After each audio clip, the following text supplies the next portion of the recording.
अच्छा, ऐसा धोखा हमारे साथ किया, भोगोगे तुम। ये जो निकलता है ना भोगोगे, ये अकाट्य होता है। क्योंकि किसी का भी हृदय, मान लो किसी भी जीव जंतु को आप कष्ट दें और उसका हृदय आह भर जाए, तो वो आह वज्र की लीक है, तुम्हें भोगना पड़ेगा। वो आह किसी की ना लेना जिंदगी। कोई ऐसा कोई आह भर करके कह दिया तुम समर्थ हो, हम तो कुछ कर नहीं सकते, और अंदर से दुखी, फिर तुम्हारी सामर्थ्य काम नहीं करेगी, मिट्टी में मिला देगी। ऐसा नहीं कि आप जो कर रहे हैं कोई देख नहीं रहा, कोई हिसाब किताब नहीं, जो कर रहे हैं जीव स्वयं नित्य निरंतर कर्मों के जाल को रच रहा है और अपने आप को बांध रहा है। आपको मुक्त होना है, बंधना नहीं है। जीव का जन्म कर्मों के अनुबंध से होता है, कर्मों के बंधन से होता है, और उसको अपना ऋण चुकाना होता है। कर्मानुबंध ये बहुत सूक्ष्म विषय है। जैसे आप जिस परिवार में जन्म लिए हैं, तो उस परिवार के लोगों से आपका ऋण है, इसलिए उसी परिवार में आप आए हैं। और ऋणानुबंध, उसको बिना चुकाए या बिना वसूल किए आप वहां से जाएंगे नहीं। आपको लेना है तो वसूल करना है, और देना है तो चुकाना है। ये पूर्व के जन्मों से निश्चित किया गया है। जैसे किसी के यहां पुत्र हुआ, जन्म से ही पैसा खर्चा शुरू हुआ, जो बड़ा हुआ तो उद्दंडता के द्वारा मार पूरे परिवार को क्लेश पर क्लेश देता चला जा रहा है। ये तुम्हारे कर्म का फल है। या ऐसे शक्तिहीन बुद्धिहीन ऐसे पागल पूरे जीवन सेवा करो, तुमसे अपना हिसाब चुकाने के लिए वो आया है।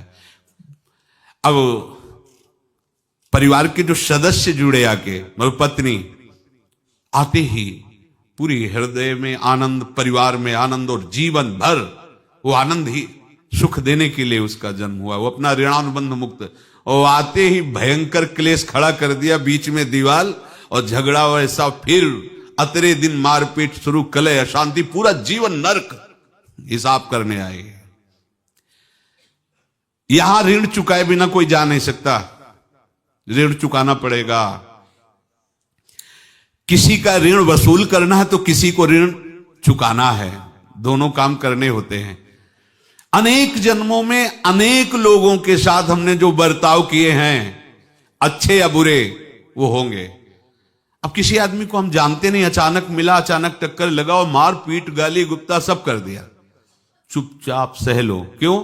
ये आपका हिसाब है, पूर्व का हिसाब। हमारा उससे कोई द्वेष नहीं, कोई संकल्प नहीं।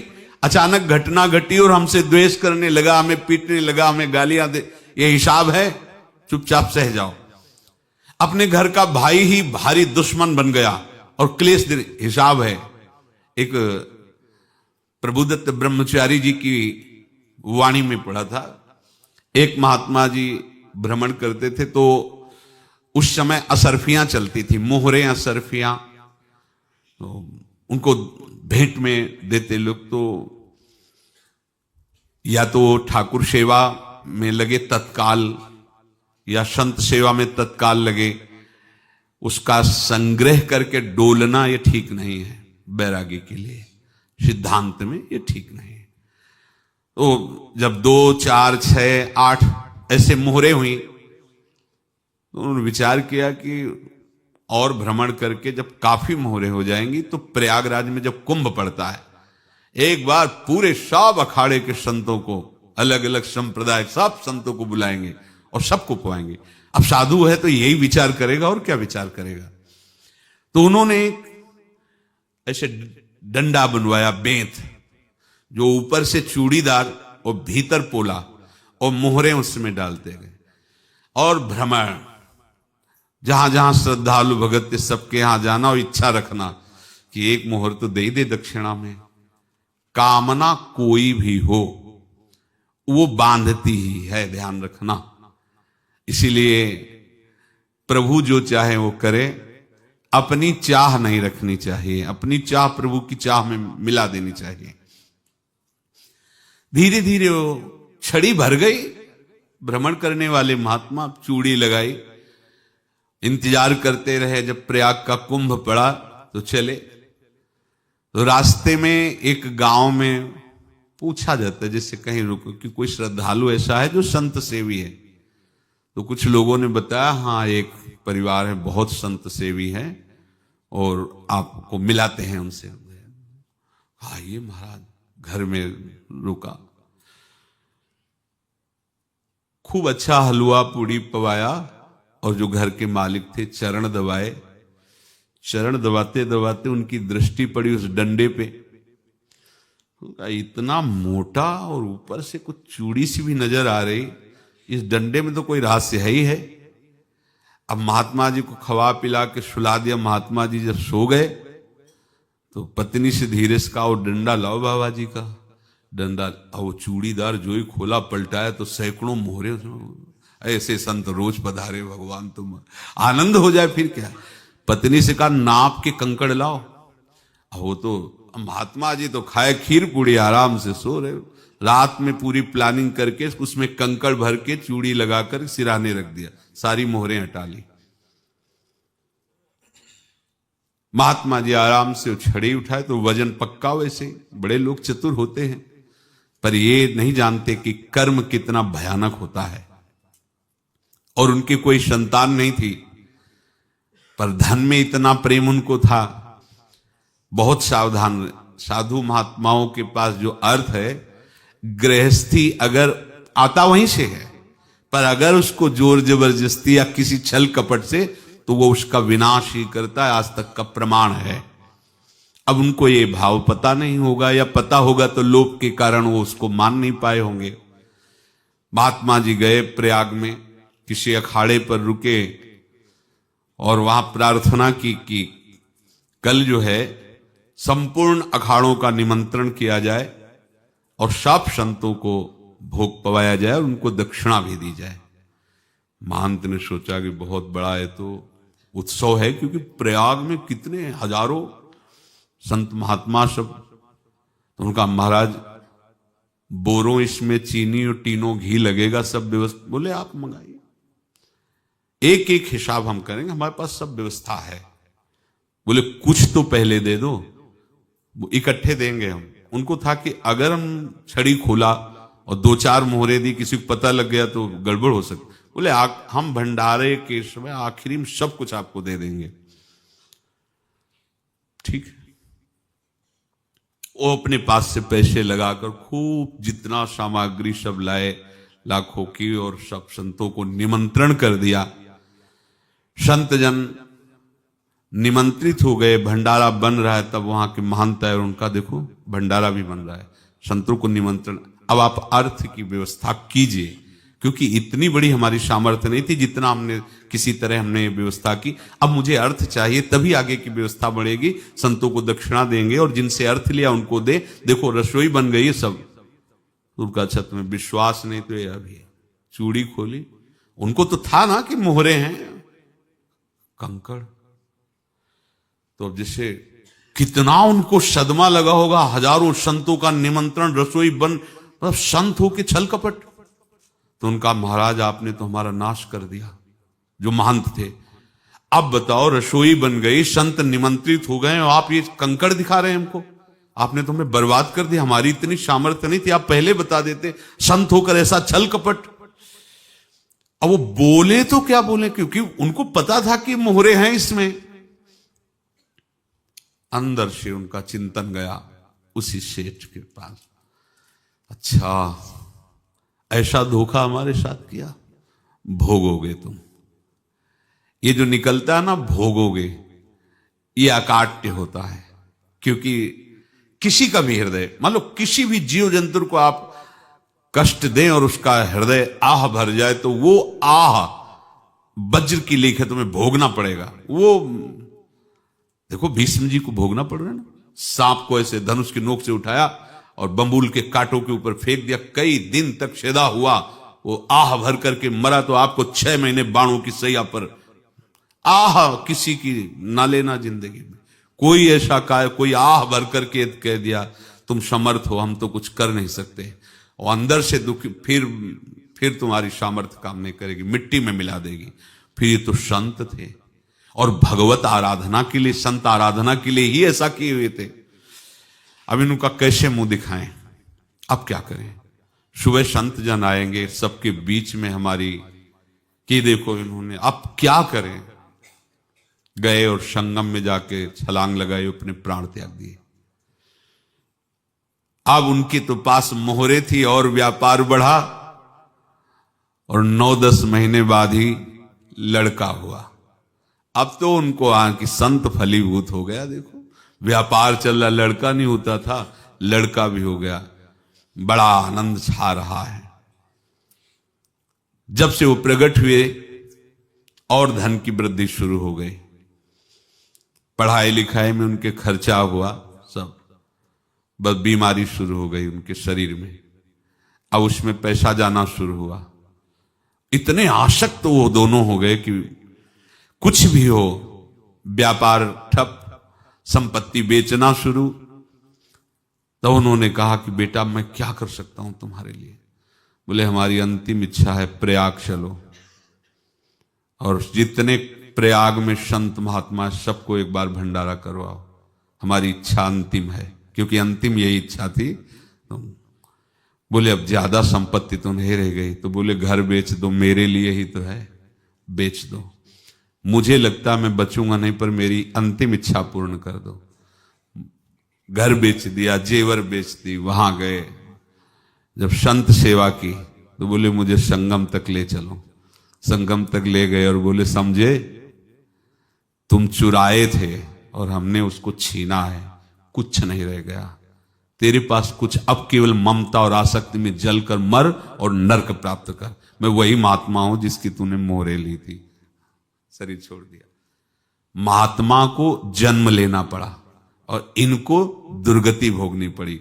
ऋणानुबंध होश में, ऐसा नहीं कि आप जो कर रहे हैं कोई देख नहीं रहा, कोई हिसाब किताब नहीं। जो कर रहे हैं अवश्य में भोक्तव्यम, बहुत सावधान।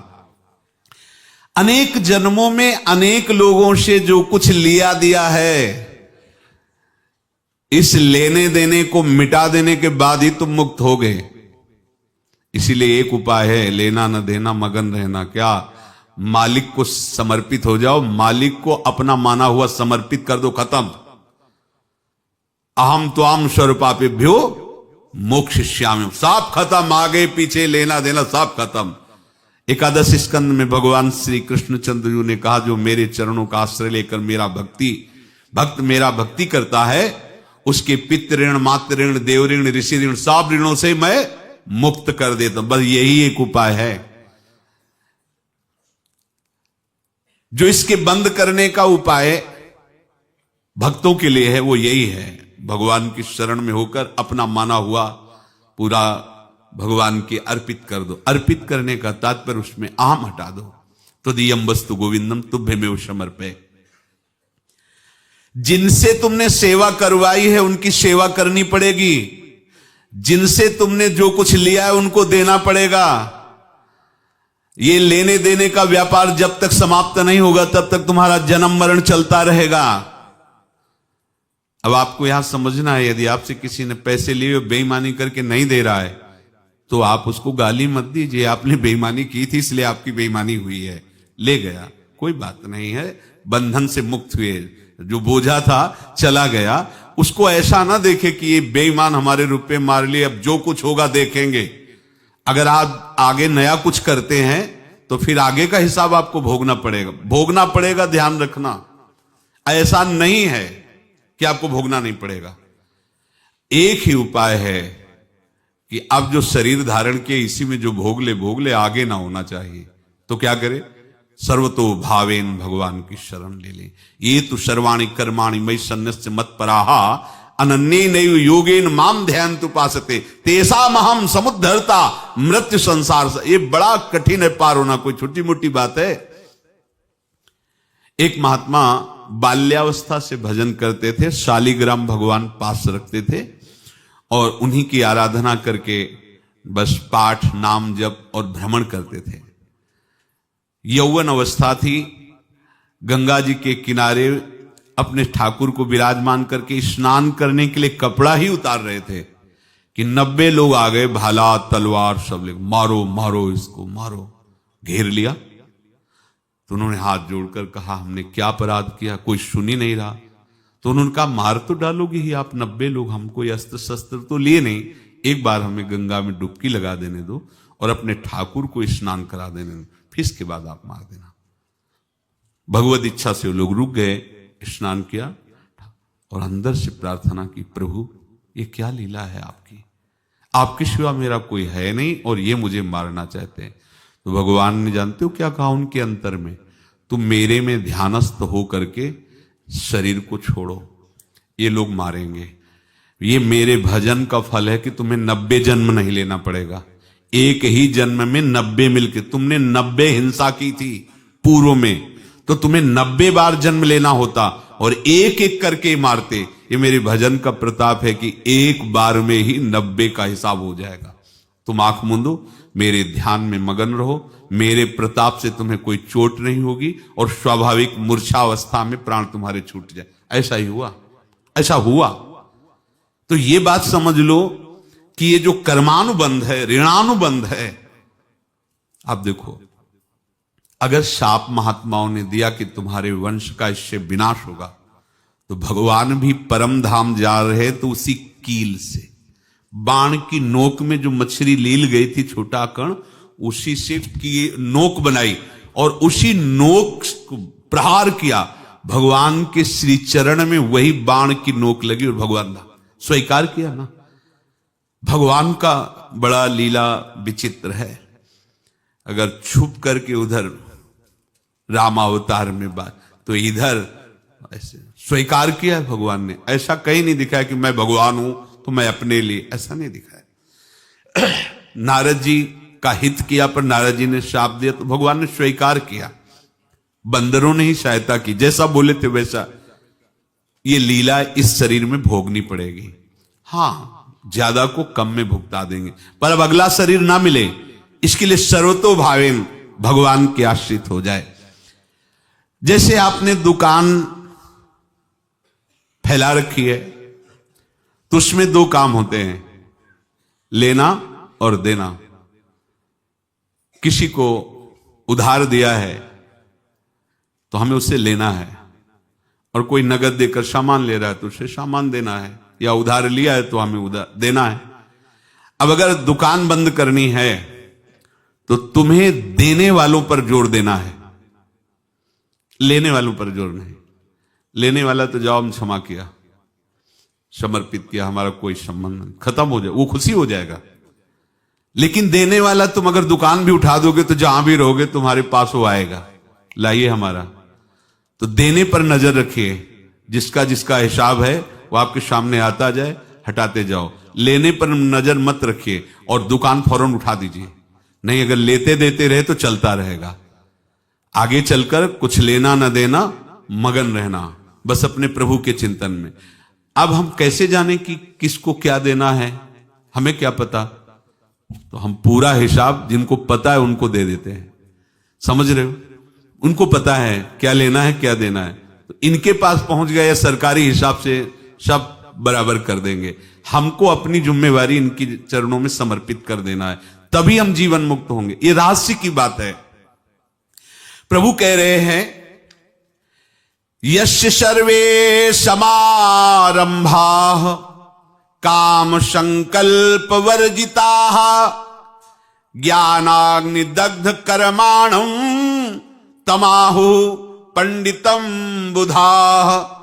जिसके संपूर्ण कर्मों के आरंभ संकल्प और कामना से रहित हैं, तथा जिसके संपूर्ण कर्म ज्ञान रूपी अग्नि से जल गए हैं, उसको ज्ञानी जन भी पंडित कहते हैं, बुद्धिमान कहते हैं।